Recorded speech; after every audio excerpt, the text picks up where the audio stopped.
My brothers and sisters, may the Lord be with you. A reading from the Holy Gospel according to Matthew. Jesus said to his disciples, "Whoever wishes to come after me must deny himself, take up his cross and follow me. For whoever wishes to save his life will lose it, but whoever loses his life for my sake will find it.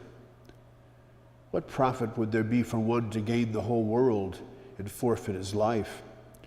Or what can one give in exchange for his life? For the Son of Man will come with his angels in his Father's glory, and then he will repay each one according to his conduct." The Gospel of the Lord.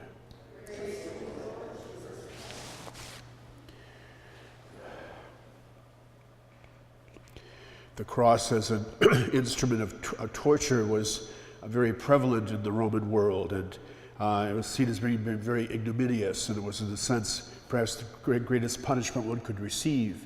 And so it's interesting that God in his plan would decide to use that which had such a terrible meaning and significance as the vehicle and means for salvation. And as a result of it, utterly transformed the significance of it. The cross for the believer is, in point of fact, the sign of victory, the sign of salvation.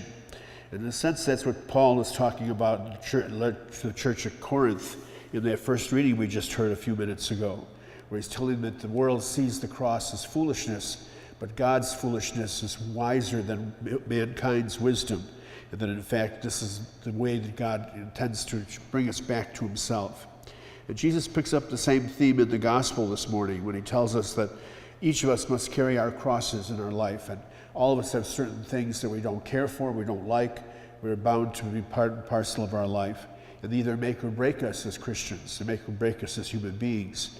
And so if we allow those crosses to be vehicles and tools for strengthening our own sense of grace and salvation, then we're the better for it.